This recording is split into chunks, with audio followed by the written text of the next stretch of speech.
Assalamualaikum warahmatullahi wabarakatuh. Perkenalkan, nama saya Muhammad Yudal Alviro dengan NIM 201230366. Di sini saya akan menjelaskan tentang pengertian, ruang lingkup, sejarah, dan perbandingan mazhab.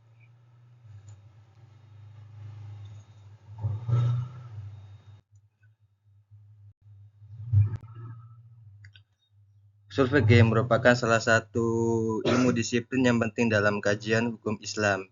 Ilmu ini berfungsi sebagai landasan metodologis dan dalam memahami, menggali, dan menetapkan hukum-hukum syariat Islam dari sumber-sumbernya. Tanpa usul fikih, proses penetapan suatu hukum itu berpotensi bersifat subjektif dan tidak terarah. Oleh karena itu, mempelajari mulai dari pengertian, ruang lingkup, serta sejarah perkembangan usul fikih menjadi langkah awal yang sangat penting bagi setiap penuntut ilmu syariat, khususnya di bidang ilmu fikih. Materi selanjutnya itu selalu pengertian usul fikih secara etimologis. Secara bahasa atau etimologis, istilah usul fikih tersusun dari dua kata yaitu usul dan fikih. Kata usul merupakan bentuk jamak dari al-asal yang berarti dasar, pokok, atau fondasi. Sementara itu kata fikih berarti pemahaman yang mendalam terhadap suatu perkara. Dengan demikian, secara kebahasaan, usul fikih dapat dimaknai sebagai dasar atau fondasi untuk memahami hukum-hukum syariat Islam secara mendalam dan sistematis. Pengertian usul fikih secara terminologis. Secara istilah terminologis, para ulama memberikan definisi usul fikih dengan redaksi yang berbeda-beda, namun memiliki makna yang hampir sama. Imam Syafi'i yang dikenal sebagai peletak dasar ilmu usul fikih menjelaskan bahwa usul fikih adalah ilmu yang membahas dalil-dalil syar'i secara umum, cara menggunakan dalil-dalil tersebut, serta keadaan orang yang berijtihad dalam mengambil hukum darinya. Definisi ini dapat dipahami bahwa usul fikih bukan membahas hukum secara langsung, melainkan metode dan kaidah untuk menetapkan suatu hukum Islam.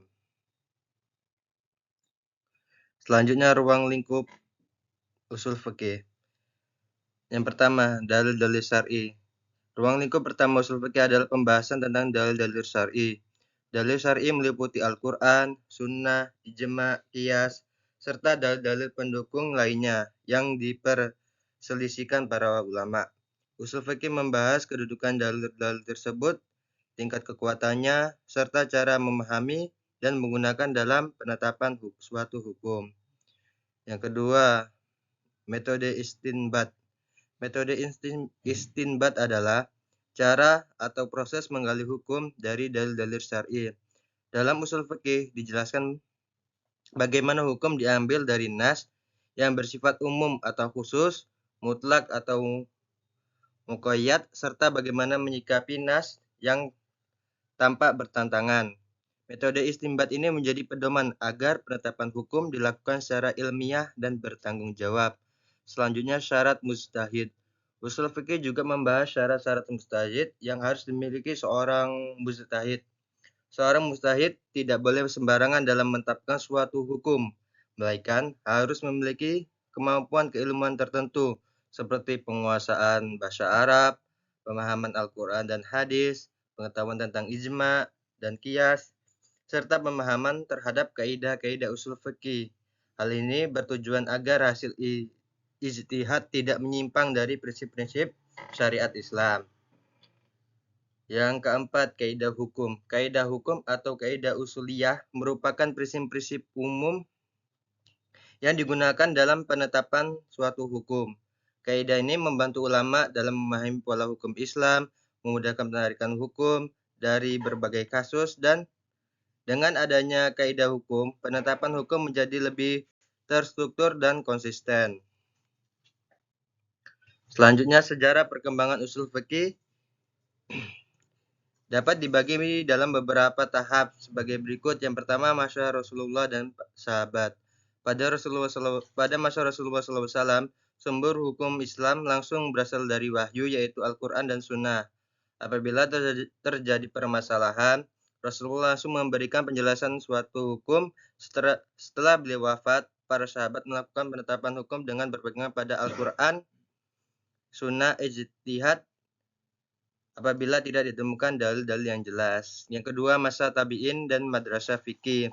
Pada masa tabi'in, wilayah Islam semakin luas dan persoalan hukum semakin kompleks. Muncullah madrasah fikih seperti madrasah Hijaz yang cenderung berpegang pada hadis, dan madrasah Irak yang lebih banyak menggunakan ra'yu atau rasio. Meskipun belum dibukukan secara sistematis, prinsip-prinsip usul fikih mulai digunakan dalam praktiknya. Yang ketiga, masa kodifikasi awal.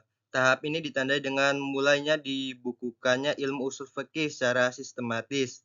Imam Al-Syafi'i melalui karyanya Ar-Risalah dianggap sebagai tokoh ulama dalam kodifikasi usul fikih. Pada masa ini, usul fikih mulai terdiri berbagai ilmu disiplin. Yang keempat, perkembangan mazhab. Pada tahap ini, berbagai mazhab fikih berkembang pesat seperti mazhab Hanafi, Maliki, Syafi'i, dan Hambali. Setiap mazhab memiliki karakteristik dalam penggunaan dalil dan metode istinbat hukum yang semuanya berlandasan pada prinsip-prinsip usul fikih. Yang terakhir, masa pembaruan dan modernisasi. Pada masa modern, usul fikih mengalami pembaruan untuk menjawab persoalan-persoalan kontemporer. Para ulama berupaya mengembangkan metode istinbat yang relevan dengan perkembangan zaman tanpa meninggalkan prinsip dasar syariat Islam. Hal ini menunjukkan bahwa usul fikih bersifat dinamis serta selalu relevan sepanjang masa.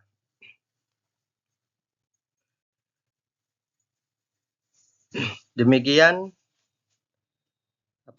materi yang saya sampaikan. Sebelum penutup, saya beri pantun terlebih dahulu.